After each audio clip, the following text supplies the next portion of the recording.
Hello, everybody. Welcome to another exciting, well, maybe not exciting, but welcome to another tutorial in our VB.NET series.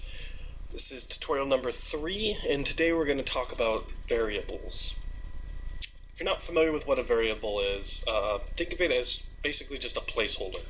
Variable can represent a letter, it can represent a number, it can represent words, it can represent sentences, it can represent decimals. So an example of a variable would be, say, in math a lot of times you would use x to represent a number. So you could say x is equal to 12, so therefore x is 12. So whenever you in your formula use x, it's not going to be the letter x, it's actually going to be replaced with the number 12. And that's just a simple example. In VB.NET it's no different, same thing. So let me just go ahead and I'll give you a quick example of how we would use a variable in VB.NET. Go ahead and put a button on your screen, and once you've done that, double click in it, and it'll bring us to our private subprocess button 1 click. So if you remember from our previous tutorial, anytime we click button 1, anything that's in this subprocess here, private sub between private sub and end sub, is going to be fired when I click button 1. Anyways, so let's do an example of a variable. In VB.NET, we use what is called dim. Whenever you're going to be declaring a new variable, you want to dim the variable.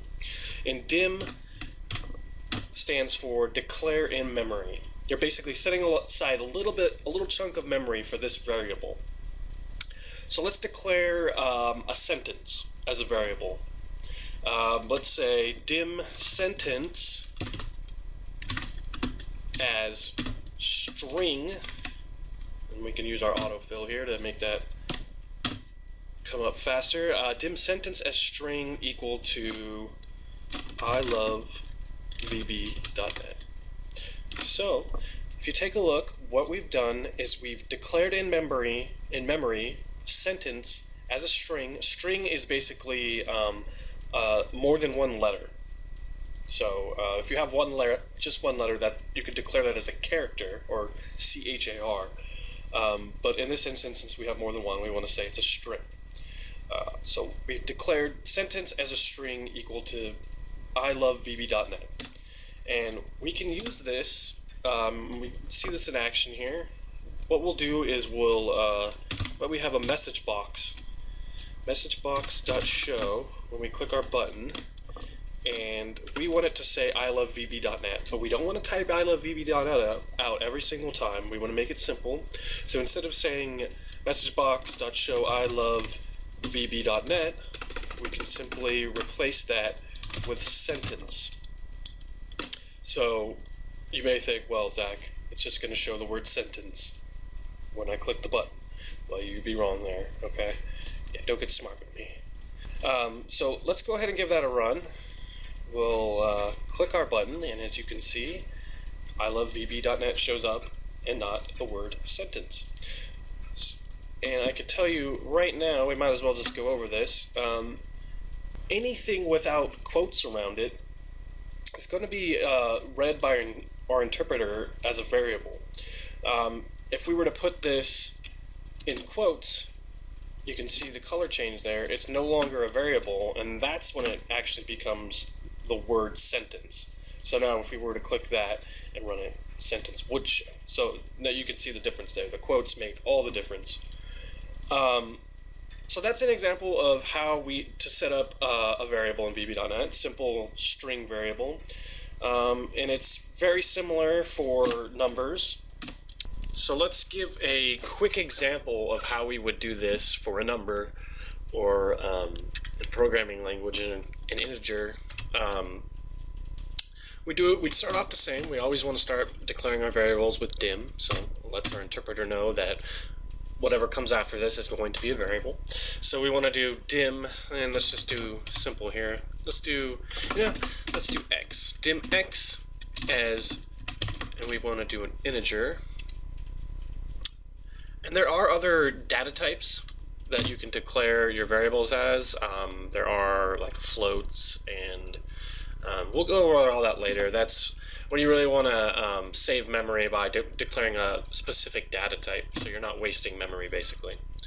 And that may sound like, what the heck are you talking about? But it'll make sense later on the line. We'll do a tutorial on that. Anyways, so we're dimming x as an integer, and let's just set that equal to, what's a good number? 6.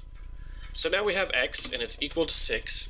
And what can we do with this x? Well, we can do anything. We can do math. We can do math. Yeah, let's do some math. Let's say we want to add 6 to another number. Well, we can set up another variable, and we'll call it y. So dim y as an integer, and we'll set that number equal to 1. So now we have x and y. X is 6 and y is 1. So we can, let's say we want to add those two numbers together. Well, we can dim our total, dim total as integer, and we can actually set that equal to x plus y. So now what's going to happen here is total is going to, x and y are going to be added together, and then total is going to be set to the total of x and y. See where I'm going with this? And we can change these numbers. They can change at any time. So we could get different numbers. Say we want to change x to 27 and y to 1. Well, that'll give us 28. In this instance, it's going to give us obviously 7. So let's go ahead and do a message box here. We'll pop up message box dot show, and we can do total. And in this particular case, in order to message boxes only work with strings. So I'm going to give you a quick way we can convert an integer into a string, and that's, you can see right there, total to string. Because for some reason the message box doesn't like showing numbers, it'll only show strings of text. So it's going to add x and y, set it equal to total, and then from there it's going to convert total to a string. So when we click the button, we should see the number 7 pop up here, and there it is.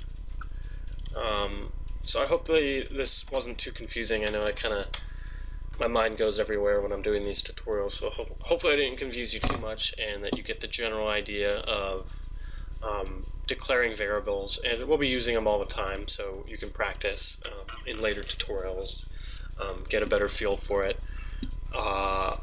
Yeah, I hope this has been helpful for you. If you have any questions at all about variables, feel free to leave me a comment on the video here, or go to our website and you can contact me on there.